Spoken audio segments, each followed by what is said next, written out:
उससे बेहतर बजट पेश किया और हमने सिर्फ बजट पेश नहीं किया, बजट में जितनी घोषणाएं हुई उनको यथा समय धरातल पर उतारने के लिए तात्कालिक रूप से प्रयास हुए। हम प्रभारी मंत्रियों को, हमारे प्रभारी सचिवों को बार बार जिलों में आकर, चाहे भूमि आवंटन का मामला हो, चाहे डीपीआर बनने का मामला हो, चाहे दूसरे मामले हो, उनका निर्णय करवा कर अभी पिछले दिनों 10,000 करोड़ रुपए से अधिक के विकास कार्यों का शिलान्यास करने की में राजस्थान सरकार ने सफलता प्राप्त की। और उसी प्रकार अब तक सामान्यतः निवेश के लिए अंतिम वर्षों में प्रयास किए जाते थे और जितने समझौते होते थे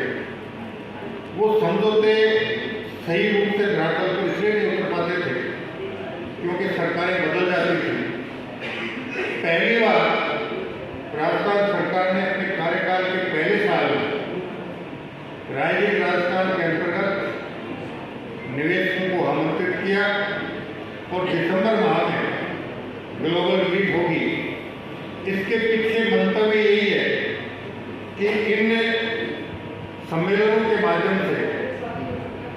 जितने समझौते हों, जितने एमओयू साइन हो, उनमें किसी प्रकार की नियम कानून की अड़चन नहीं आए, समय रहते उनके हर काम को समयबद्ध तरीके से पूर्ण किया जाकर उन समझौतों को धरातल पर उतारने के लिए सारी बाधाओं को दूर करते हुए उन्हें काम पूरा करने का अवसर दें। और इसके लिए राजस्थान सरकार इस बात को लेकर भी प्रतिबद्ध है कि चाहे उद्योग का कोई भी क्षेत्र हो, निवेश का कोई भी क्षेत्र हो, रोजगार के अवसर पैदा करने वाला कोई भी क्षेत्र हो, जो भी इन क्षेत्रों में निवेश करने के लिए आएगा उन्हें किसी भी प्रकार के नियम कायदों में अगर कहीं अड़चन महसूस होती हो, वो जितने सकारात्मक सुझाव देंगे राजस्थान सरकार उन सकारात्मक सुझावों पर सकारात्मक रूप से विचार कर सकारात्मक निर्णय लेने से किसी प्रकार का आनाकानी नहीं करेगी। समयबद्ध तरीके से हम निर्णय लेकर आपकी हर समस्या का समाधान करने के लिए प्रतिबद्ध रहेंगे। अभी मेरे विभाग का भी निवेशक का एक सम्मेलन हमने जयपुर में आयोजित किया था। 76,500 करोड़ रुपए के समझौते पत्र में हमने हस्ताक्षर करवाए और जो हमारे यहाँ से बाहर से जो बॉम्बे से, सूरत से, अहमदाबाद से, चेन्नई से जितने भी निवेशक आए उन्होंने कहा कि दिसंबर में हम इससे दुगना निवेश करने वाले हमारे साथियों को लेकर हो आएंगे। और उसके बाद जब दिसंबर में हमारा ये ग्लोबल मीट होगा, हम कोशिश करेंगे कि जनवरी से उन सारे समझौतों को धरातल पर उतारने के लिए जितना कुछ हमको करना पड़े करने में हमको किसी प्रकार की कोई करनी होगी। सामान्यतः उद्योग जगत की 3 मूलभूत आवश्यकताएं, एक भूमि जिसकी राजस्थान के पास कोई कमी नहीं, एक ऊर्जा विद्युत उत्पादन जिसमें राजस्थान सरकार ने पिछले 10 महीने में जिस तेजी से काम किया है, आने वाले 2 साल में राजस्थान विद्युत उत्पादन में न सिर्फ आत्मनिर्भर होगा बल्कि इतना उत्पादन हो जाएगा कि हम किसानों को दिन में बिजली पूरी देने के बाद, उद्योगों को 24 घंटे बिजली देने के बाद, घरेलू उपभोक्ताओं को 24 घंटे बिजली देने के बाद में हमारे पास इतनी बिजली अधिक ही होगा कि हम दूसरे राज्यों को वो बिजली देकर आर्थिक उत्पादन करें। इसके लिए सौर ऊर्जा का क्षेत्र हो चाहे पवन ऊर्जा का क्षेत्र हो। और पहली बार राजस्थान सरकार ने भारत सरकार के साथ बैठकर बातचीत करके ये प्रयास किया है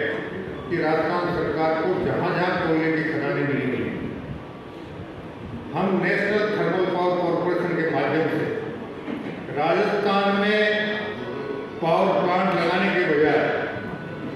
वहीं कोयले की खान के पास पावर प्लांट लगवाएं और ट्रांसमिशन सिस्टम के जरिए उस उत्पादित विद्युत को राजस्थान तक लेकर आएं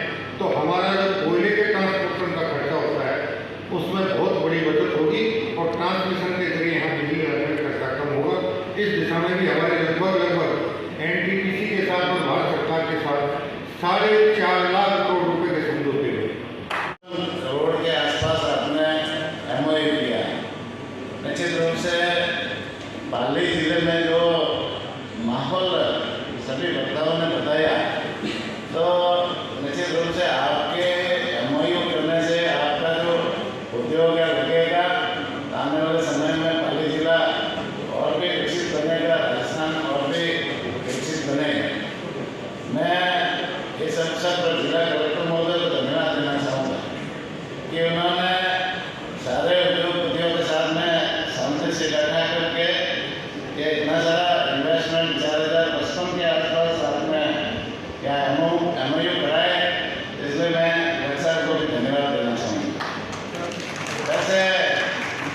हमारे देश के लोकप्रिय प्रधानमंत्री माननीय नरेंद्र मोदी जी का सपना है और संकल्प भी है कि हमारा देश विकसित राष्ट्र बने, हमारा देश आत्मनिर्भर राष्ट्र बने, हमारा देश पुनः विश्व गुरु बने। और इस दिशा में वो काम भी कर रहे हैं।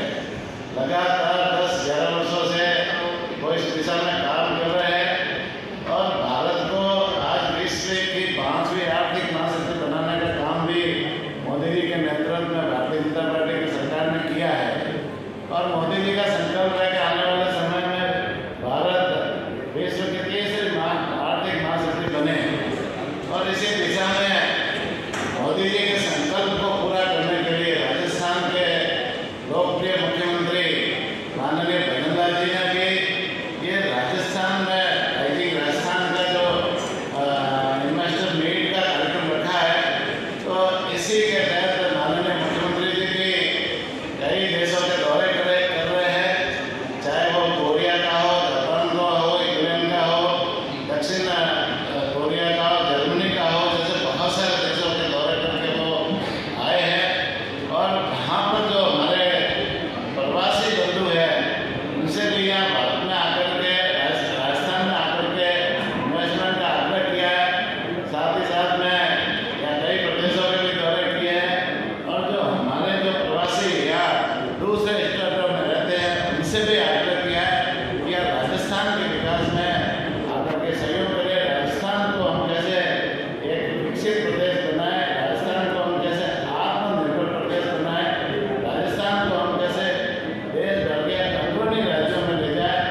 इस दिशा में माननीय भजनलाल जी काम कर रहे हैं। और ये राजस्थान का कार्यक्रम भी इसी दिशा में है। तो निश्चित रूप से ये इन्वेस्टर मीट है, आने वाले समय में राजस्थान को एक उच्च स्तर पर ले जाएगी, राजस्थान को एक विकसित राज्य बनाने में सहयोग होगा। और आप लोगों की भूमिका इसमें बहुत ही महत्वपूर्ण है। पार्लियामेंट ने लॉ पास किया, लगातार उसका हमने ये कहा कि ये लगातार ये कमिटी जो है लगातार इसकी स्क्रूटनी होनी चाहिए कानून की। तो जितने भी आपके ऊपर रेगुलेशन है, इन्वेस्टर के ऊपर रेगुलेशन है, प्रधानमंत्री जी ये चाहते हैं कि जो ग्लोबल स्टैंडर्ड है, विश्व का स्तर है, उस हिसाब से कानून हमारे वहाँ भी हो, जिससे कि इन्वेस्टर फ्री फील करें, आराम से फील करें। क्योंकि मेरे पास में मुझे काम करना और मेरे ऊपर कोई अगर विश्व है तो मेरे ऊपर है, मेरे ऊपर कानून की कोई रेगुलेशन जो है वो मुझे रोक नहीं सकती। ये सोच है प्रधानमंत्री जी की और यही कारण है कि आज हम